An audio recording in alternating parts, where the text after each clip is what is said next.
It is Snapshot Day, my dudes, and my god did we get some cool stuff this time. And I personally am not referring to all the stuff with the bundles and the minecarts and the redstone. I'm talking about item components. Now, as those of you who have watched my channel before may already be aware, as a datapack programmer, I am very interested in finding ways to detect the player's right clicks. And one of the ways that I've done that in the past is using the food component. Well, as we can see, in this snapshot, the food component got a pretty big overhaul. Now, before I start getting hyper-technical, I kind of just want to show you some cool stuff. So for starters, I've got some blaze powder in my hand, and I'm gonna right click with it, and you can see that it summons a fireball in front of my face. And if you looked down at the hotbar, you may have noticed that there's this little cooldown bar like you see for ender pearls and chorus fruits and stuff like that. Now this just summons a fireball that I can punch away like that, and that actually does consume some of this dust. You can see I'm now down to 62 instead of 64. Obviously this is something that was never possible, but some of you might recognize that this is very similar to something I have actually done before. In a previous video, I implemented a similar system that uses knowledge books. Now, if you remember from that knowledge book video, there were a whole bunch of steps involved with actually detecting these right clicks. The knowledge book would unlock a recipe, and that in turn is detected by an advancement, and then the advancement grants you a function. This one is one step less complicated. The advancement directly detects when you consume the item, and then you also don't have an extra recipe to deal with. And the neat part is that, like I said, you can apply this to any item. It doesn't just work with knowledge books. Now, you may be wondering how you actually do this, and I'll show you. This is the recipe file and the item definition for the fireball dust that I was holding, and there's a couple new components here. If we look back at the snapshot changelog, we'll see that the Minecraft food component has actually lost a little bit of its functionality. The food component on its own will not make an item consumable anymore. It's only meant to define the stats of an item, so nutrition and saturation, and then whether or not you can always eat it. The part where you actually eat the item has been moved to this new consumable component, and that's exactly what I've got right here. I've got consumable. The old eat seconds field is now consume seconds, and it actually accepts a value of 0, which it did not before. I'll talk about this animation field in just a little bit. The important part that I want to talk about right now is that you can change whether or not it has particles, and you can change what sound it makes. The premise is that when I right click with this blaze powder, this time of 0 makes it so I eat the blaze powder immediately, and 1 powder is immediately used up from the stack, and then there's just a basic consume item advancement that detects when I do that, and that advancement is right here, by the way. Now some of you may be wondering, why were you not doing this before? This seems like something you could have pulled off in one of the previous versions, and sort of, yeah,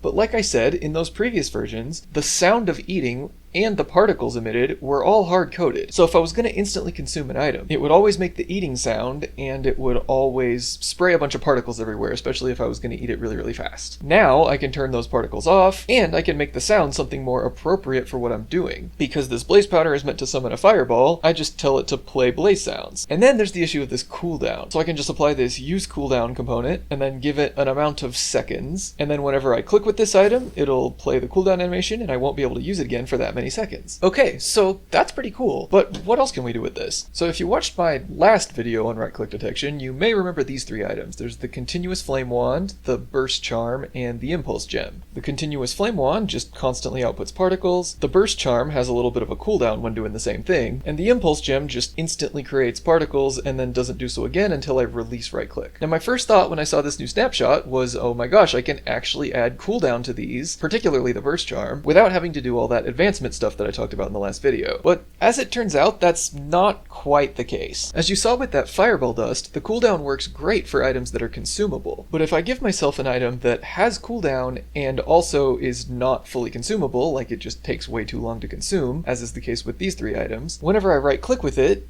you know, I'm right clicking, I am being slowed down right now, but the cooldown doesn't start until I release it. So there's no way for me to apply this cooldown to an item where I'm intended to just be continuously right clicking in order to use it, because the cooldown doesn't even start until I stop clicking. Now you might think that that would be handy for something like the impulse gem, but the whole purpose of the impulse gem is to restrict you from using the item while you're still holding down click, and then releasing it is what activates the item again. So the cooldown system kind of does exactly the opposite of that. So yeah, for items that are not consumable, I would not recommend even trying to use cooldown. But as far as this snapshot goes, that's really my only complaint. There's a whole bunch of cool stuff that I haven't even talked about yet, like this, for example. I mean, it looks completely ridiculous, but you can definitely edit this using a resource pack. I may try to figure that out at some point. Now, in case you hadn't guessed, this is a result of that new animation field that I kind of hinted at earlier. The new consumable component has an animation field where you can pick a whole bunch of different values. Here they all are, right here, and for this one I chose to make make it spear. So basically what this animation field does is determine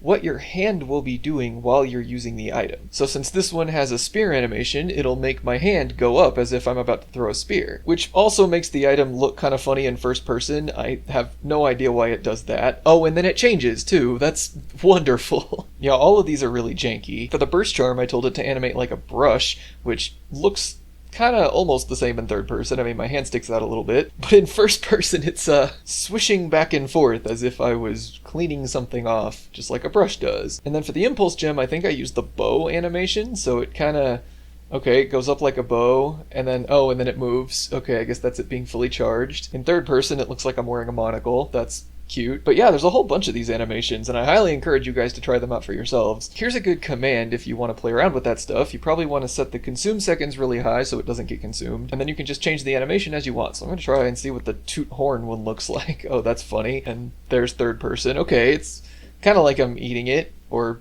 maybe sticking it through my face. And by the way, if you were using the old system before, like the one I showed in the last video, then you will have to make a few changes to it if you want to keep using it in this new snapshot and beyond. Like I said, the food component no longer makes something edible, so now you just have to use the consumable component. And it looks like this. You don't have to specify the nutrition or saturation or anything like that. You just have to define the amount of seconds, and then anything else, like you can give it an animation, you can remove the particles, yada yada yada. If you are going to continue using the food component, like right here, an important thing to note that I forgot to mention in the last video, but I included in the example data pack, is that you have to put can always eat true. Because if you just have the food component and you don't have this part, then you'll only be able to use the item if you're either in creative mode or you're hungry in survival mode. So can always eat true overrides that. But also, if you remove the food component, then for some reason, the consumable component on its own defaults to can't always eat true, which is a little counterintuitive, but also handy. So anyway, the download for the data pack, including the changes to these items, and also the blaze powder that summons fireballs, are all down in the video description. I hope I explained everything pretty well, or at least the gist of it. If you have any more questions, be sure to leave a comment or join the Discord. Mojang is really treating us lately. I'm very happy we're getting all this stuff that is so good for right-click detection, and good for right-click detection without any taking commands, might I add. That's another huge win for us. Anyway, I've been Conyer. I will see you all later. Thank you for watching, my dudes.